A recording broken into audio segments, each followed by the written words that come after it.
مشاهدينا متابعينا أينما كنتم، أسعد الله أوقاتكم بكل خير. تحية لكم طيبة من هنا من ملعب لويس كومبانيز الأولمبي هنا في مدينة برشلونة، الملعب الذي شيد في العام 1927 في هذه المباراة التي تأتي في كأس ملك إسبانيا في الكوبا ديل ري في نسخة 124 لهذه البطولة العريقة الإسبانية.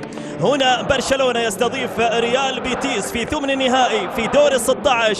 برشلونة بعد أن سطر مجدا لا ينسى هناك في جدة، ومن قلب الجوهرة رسمت لوحة ستبقى خالدة في ذاكرة هؤلاء الجماهير، جماهير البلوغرانا، وكيف لا تخلد وهي لحظة لقب.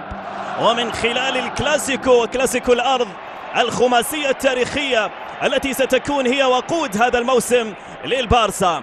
بعدها عاد برشلونة ليضع الكأس إلى جانب الكؤوس العديدة في خزائن الذهب، وعينه الآن على مجد جديد، وعينه الآن على مقطوعة. تصل الكرة من جديد على الجهة اليمنى لصالح الحسن دياو ليدرك التعادل لبيتيس. هنا انطلاقة الانتصار الرابع والوصول إلى الدور القادم للخطير جدا يامال على الجهة اليمنى، لكن الكرة البيتيس طويلة من الأمام، مقطوعة من الهولندي على طريقة عرضية والخطورة لكن لبرشلونة. هنا لقطة، هنا خطورة، هنا ضربة، هنا أولى، هنا تصويبة. بداية قوية لبرشلونة، بداية قوية لبرشلونة.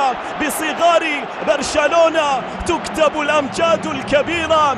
نعم، بصغار برشلونة تكتب الأمجاد الكبيرة للبلوغرانا. البارسا يضرب من البداية، البارسا يضرب من البداية بتصويبة تأتي للاعب جافي في لقطة جميلة جدا لصالح برشلونة المسيطر تماما على المواجهة. شوف اللقطة، شوف اللعبة، شوف اللمسة، أولمو بلمسة وتمريرة وصناعة. يأتي جافي بالهدف الأول لصالح برشلونة من خلال هذه المواجهة. إذن برشلونة في كل العالم جماهيري برشلونة من خلال هذا الموسم بهدف مهم على مستوى الدوري ومستوى دوري الأبطال. هنا قادرون حقيقة على تقديم شيء كبير من خلال لغة الجسد.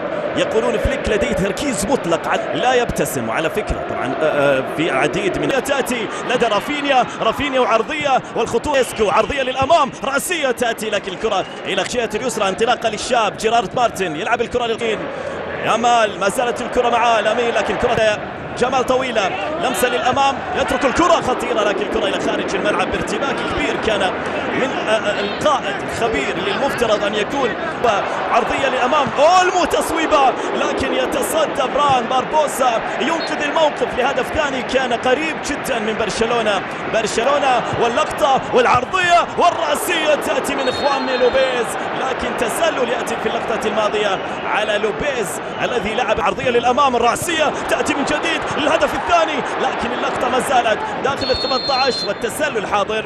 لقطة مهمة لصالح برشلونة عند أولمو تصويبة، لكن كرة إلى خارج الملعب وإلى ضربة مرمى في لقطة أيضا خطيرة جدا بين الثلاثي. التعادل الإيجابي، لمسة ملعوبة على الجهة اليمنى، يحاول الوصول إليها، يصل إليها، لكن يبدو أن التسلل حاضر في مباراة التسللات حتى الآن في الدقائق العشر بينهم كان في كأس الملك. لكن هنا لقطة ملعوبة، خطأ، كرة ملعوبة طويلة أطول من اللازم في الأندية الإسبانية في التدريب، ثم بعد البرتغالي وبعدها للمرة الثانية تقدم بطيلة بينية ممتازة، انطلاقة على الجهة اليسرى عرضية، لكن التدخل يأتي والكرة من إيتور إلى خارج الملعب وإلى ركلة قدمها هذا اللاعب مع نادي برشلونة. لمسة طويلة لأولمو لكن كرة مقطوعة، تصل الكرة من جديد على الجهة اليسرى، قروءة من دفاعات نادي ريال بيتيس، تصل الكرة من جديد، ضية للأمام، الرأسية تأتي مقطوعة من دفاعات أولمو للثاني، تصويبة والثاني ما زالت الكرة غير معقول، غير معقول. لقطة خطيرة جدا كانت لبرشلونة، لكن في الأولى القائم يتدخل وفي الثانية حارس المرمى فران باربوسا يتصدى لاعب الوسط. بالمناسبة سيرجي هنا خطأ حذاري من الأخطاء في لقطة كانت صعبة جدا من أمام باربوسا. تشتيت الكرة يأتي من بارترا طويلة للأمام، مقطوع اللقطة من لاعب الملعب. ما زالت اللقطة عند لاعبي برشلونة. فينيا من جديد اللقطة لصالح لاعبي نتيجة 2-0، لكن كرة ملعوبة إلى حارس خوان لوبيز، يلعب الكرة للخلف، التيميرا سيال، لمسة جميلة من يامال، التقدم لكن أطول من اليسار، يتقدم البرازيلي والعرضية، لكن ما زالت اللقطة والثاني، لكن يا سلام على مارك بارترا، مع أن تسلل لكن بطولية من مارك بارترا في لقطة جميلة جدا في إنقاذ رائع. شوف الركا، يا سلام يا سلام على الثنائية، يا سلام يا سلام يا سلام يا سلام. بعد سطوة السوبر عين البرشلوني على اقتناص كل ألقاب الموسم. نعم، بعد سطوة السوبر عين البرشلوني على اقتناص كل ألقاب الموسم. أي سطوة، أي متعة، أي كرة يقدمها نادي برشلونة في هذا الموسم. متعة كبيرة، متعة كبيرة. حتى بلغريني أعتقد أنه مستمتع بهذا الأداء لبرشلونة. شوف اللقطة، شوف اللقطة الأولى تأتي من بيدري، لمسة جميلة. يا سلام يا رافينيا، رافينيا ما زالت اللقطة مع رافينيا، يمشي، ما زالت اللقطة معاه، يحاول المرور والتدخل لكن التقدم من الظهير الأيسر. جيرارد مارتن، عرضية للأمام، تقدم لبرشلونة من الجهة اليسرى، لمسة للخلف، سلام على المرور والتمريرة للثالث. كان الثالث قريب جدا، كان الثالث قريب جدا.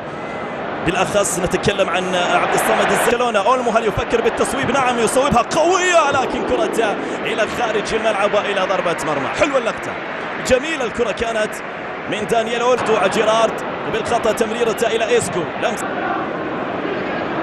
أراوخو، ضغط أولمو بلمسة إلى رافينيا اليسار، التمريرة حاضرة لكن التدخل يأتي سنة ليعود بعدها لنادي باربوسا طويلة، كرته للأمام مقطوعة بالراحة، ما زالت اللقطة معاه. يا سلام يا عيني على اللقطة، لكن التدخل يأتي.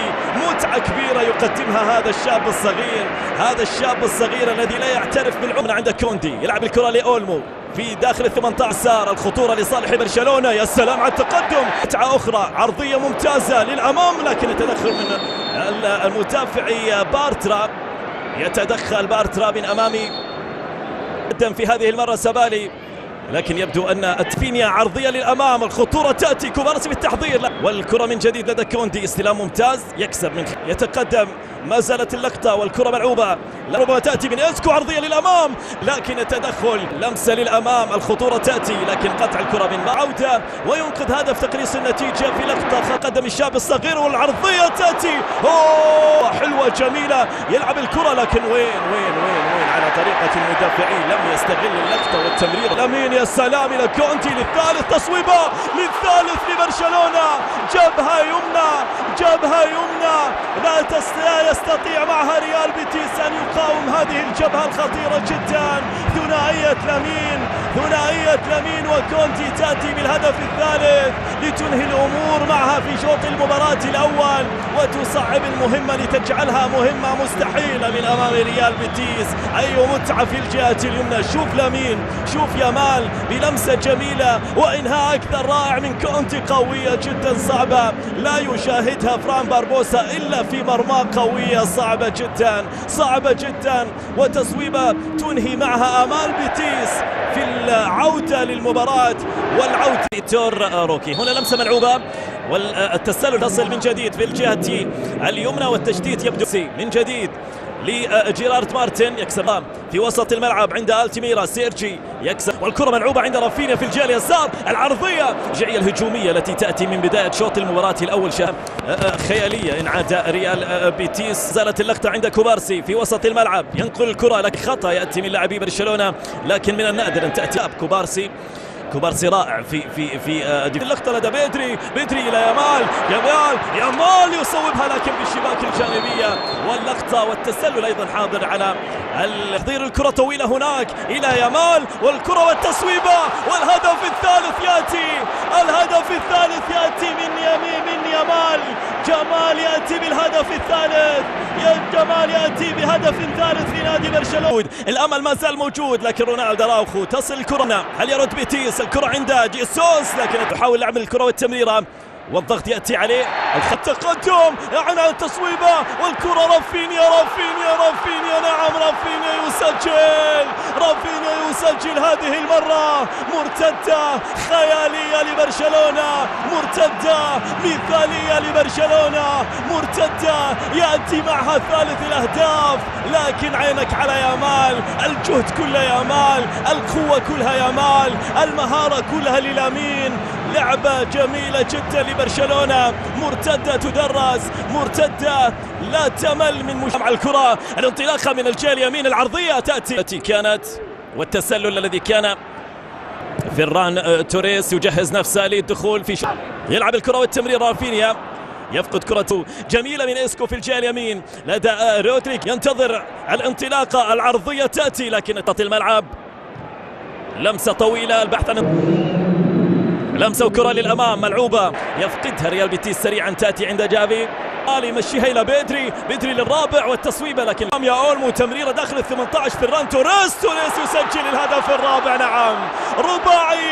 رباعية تبين لك المستوى كبير في هذه المباراة، تبين لك الفوارق الكبيرة بين برشلونة وبيتيس، يبين لك الفوارق الهائلة جدا بين برشلونة وبيتيس. إذا البديل فيران توريس يسجل الهدف الرابع ويتقدم بالنتيجة، رباعية كبيرة، رباعية تثبت لك أن برشلونة في هذا الموسم يضرب ولا يبالي، لا يفكر بالنتيجة. هي عقلية ألمانية، العقلية الألمانية تقول لا يهم كم سجلنا، لا يهم أبدا كم تقدمنا بالنتيجة.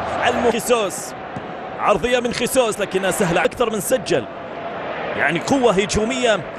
اللاعب فيتور روكي داخل ال18، العرضية كونتي تغطية ممتازة ومستوى كبير. سلام الخامس والكرة، لكن البالي عرضية للهدف الأول والتصويبة، لكن إلى خارج الملعب، إلى ضربة مرمى.